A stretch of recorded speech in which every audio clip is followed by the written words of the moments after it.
Day one of free agency is in the books for the New York Giants, unless, of course, there is a late night or overnight signing of a quarterback by GM Joe Shane.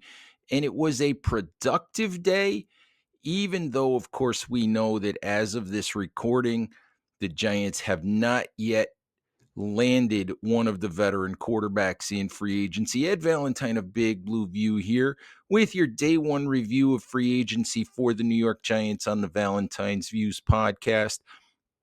Please like, share, and subscribe to support the channel. Let's talk about some of the things that did happen for the Giants in free agency. And of course, we'll finish up a little bit later on with the one thing that did not happen. Big news on Monday night as the first day of the negotiating period wrapped up.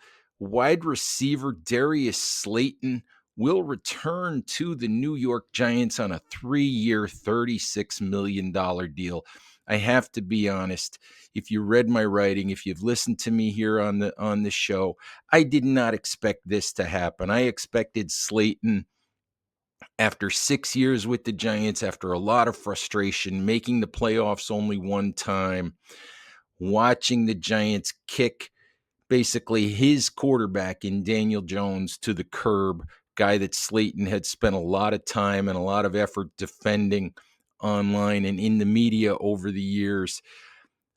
And just listening to Slayton speak toward the end of the season, I think he expected his time with the Giants to be at an end. Most of the media expected Slayton's time with the Giants to be at an end. Even recently on a podcast, I think it was with Pat Leonard of the Daily News, Slayton sounded like a player who was ready to move on, who thought it was time, for him to see what it was like somewhere else. But in the end, Slayton is back with the Giants, and I think that's really good news for the Giants. They would have had to go and replace Slayton as wide receiver 2, and I think that this is a really good thing for the Giants, both on the field and off the field.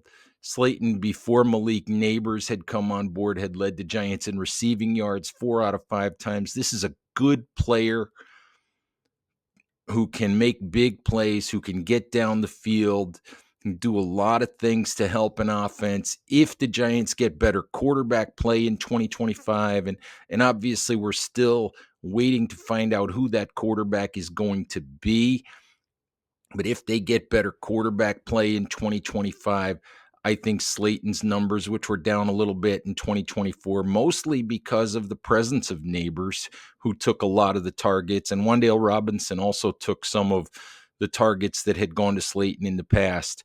I think Slayton's numbers could go up again. But the other part of this is this will be Slayton's 7th year as a Giant. He's a core player. He is a locker room presence. He's a guy that the media goes to for comment, that the media goes to try to explain situations.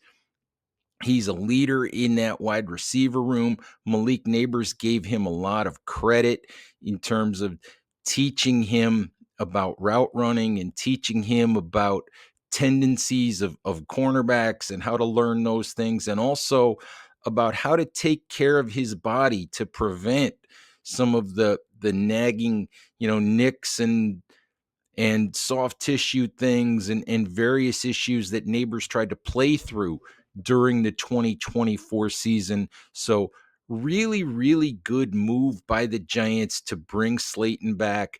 If you look at some of the other contracts that were doled out in free agency, 3 years, $36 million. I believe 2 years of that is guaranteed. That's a really good move at a really reasonable price. Does it say anything about GM Joe Shane? Does it say anything about him perhaps learning the value of some of these veteran leaders after having been so heavily criticized for letting guys like Saquon Barkley and Julian Love and Leonard Williams and Xavier McKinney and some of those other guys go? I'm not sure it does, but it is a good thing for the Giants both on and off the field. Glad to see Slayton back, for another year or two, maybe 3 full years if he finishes the entire contract. But glad to see Slayton back with the Giants for 2025. Other big move that the Giants made early in the day on Monday was signing cornerback Paulson Adebo from the New Orleans Saints.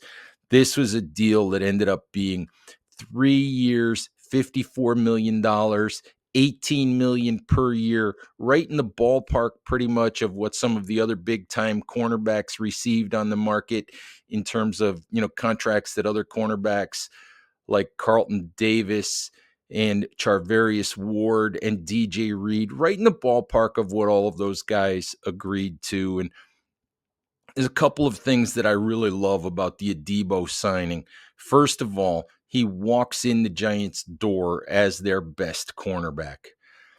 As Big Blue View's Chris Flum pointed out, he also fits well with Tay Banks. Tay Banks traveled with receivers a little bit the last 2 years, but Tay Banks is very comfortable sitting on the right side of the field and lining up against whoever's over there. Adebo has played primarily on the left side as an outside corner.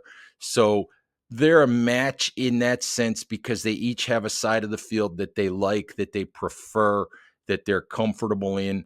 Adebo has shown ball skills throughout his career. There's some statistics that show he was, despite playing in only 7 games in 2024 because of a broken femur, he was among the league leaders in passes defensed with 10. He had 18 passes defensed in 2023 when he played 15 games, 7 interceptions over the last 2 seasons. The Giants defensive backs, I think, only had 4 in 2024. This is a young player coming back, as I said, from the broken femur. I saw a video today of some of the work and some of the movement that he's already doing. Saw him doing a backflip, showing that he looks healthy already. And doing a backflip doesn't mean you're ready to play football, but it's a sign that he's healthier at this point than you might think he would be, after that awful injury a year ago. This is a fairly young player who really just appeared to be coming into his own, at the beginning of 2024. And I love the fact that the Giants went and got a guy who still shows some upside, who's entering the prime years of his career, instead of a player who is more or less coming out the other side of the prime years of his career, because I think that it's entirely possible that Paulson Adebo's best football is ahead of him. Lot of chatter online. I saw Chris Sims say that he thinks Paulson Adebo is one of the best man-to-man cover corners in the NFL. There's some statistics I think that Chris had put in his article at Big Blue View on Adebo's usage and effectiveness in various zone coverages. The Giants had to go out and get a player capable of being their cornerback one in free agency. Joe Shane wasted no time. It was the first thing the Giants did. It was done early in the day after the negotiating window opened. So really glad to see it. Really happy with the choice of Adebo signing with the Giants. The third move that the Giants made was really a fairly small move, signing veteran defensive tackle Roy Robertson Harris. Now, look, this signing isn't going to move the needle. This 2 years, $10 million, it's a relatively small signing. I believe Robertson is a 7-year veteran. Let me double check that real quickly. He's actually an 8-year veteran in the NFL, guy who's not a star. He's a rotational player, but he's a guy who can help that Giants defensive front. The Giants just did not have enough quality players to take snaps along that interior defensive line in 2024. Dexter Lawrence played too many snaps. Raheem Nunez-Roches, in his 10th or 11th year in the NFL, played far more snaps than he had in any other season of his career. The Giants at the end of the season were using a collection of free agents and practice squad players and fifth, sixth, seventh round draft picks. And they need to do better than that. They need to be able to give Dexter Lawrence some rest. If Raheem Nunez-Roches is going to be part of this team, he needs to be able to play a more limited number of snaps at this point in his career. I look at the Robertson Harris signing as a first step toward building depth. Wouldn't be shocked if there's another bigger signing at the defensive tackle position somewhere along the way, but really, this is a really good class of defensive tackles in the 2024 or 2025 NFL draft, excuse me. And I think that what you'll see is you'll see the Giants use a day 2 pick or an early day 3 pick or maybe multiple picks to supplement that defensive line. But good signing, helpful signing of Roy Robertson Harris, not one that's going to transform the defense, but a helpful signing in that the Giants simply needed more capable players along that interior defensive line. All right, the one thing or the biggest thing that did not happen for the New York Giants on Monday, at least not as I'm recording this show, is that the Giants did not sign a quarterback. The Giants were sitting on the sidelines, sort of watching and waiting as the quarterback carousel spun. I mean, before free agency even started, Geno Smith being traded from Seattle to Las Vegas. On Monday, we saw Sam Darnold move from Minnesota to Seattle to take Smith's spot on a 3-year, $100 million deal. Good for Sam Darnold, but also I'm glad that the Giants didn't give him that money, because Darnold, with one really good year in 6, is a huge risk that reminded me too much of Daniel Jones. Then we watched Justin Fields go to the New York Jets. And now basically what we've been seeing is at this point sort of the Pittsburgh Steelers seeming to wrestle over the idea of whether they're going to keep Russell Wilson or whether they're going to sign Aaron Rodgers. Obviously, if one of those guys, obviously the Giants have been in on Rodgers. Russell Wilson's considered the backup plan. So we have to watch that. We have to watch where Daniel Jones goes, because if Jones doesn't stay in Minnesota, then perhaps, whoever doesn't end up in Pittsburgh ends up in Minnesota. We have to watch Tennessee, because they have an opening as well. Maybe Rodgers or Wilson ends up in Tennessee if they don't end up in Pittsburgh.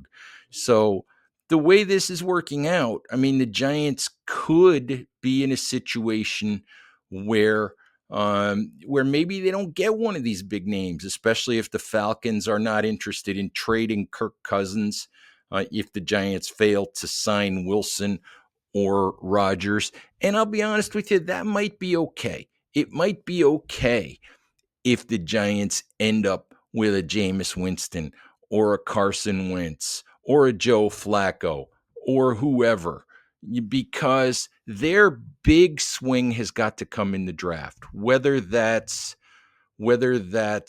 Cam Ward or Shedeur Sanders or whoever it is. It doesn't really matter. My favorite at this point is Ward, but we'll see.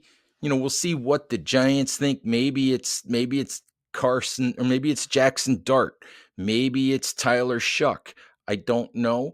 We'll find out. But I really think that their big swing in free agency, or in at quarterback, is going to have to come in the draft. Anyway, Giants fans, before I sign off, quick note: the Giants also are signing offensive tackle James Hudson. It looks like Hudson could be a swing tackle signing for New York. Nice move, obviously, position where the Giants really struggled the last 2 years. Can play both sides. Should give the Giants better depth in the event that they suffer an injury to Andrew Thomas again in the 2025 season. All right, Giants fans, please keep it at bigblueview.com as we try to keep you guys up to date on all of the goings on with the Giants in free agency. And I'll be back here on YouTube whenever it's necessary, whenever there's something to comment on as free agency rolls along. So thank you, as always, for listening. Please stay safe out there. Take care of each other, and we'll talk to you soon. Bye-bye.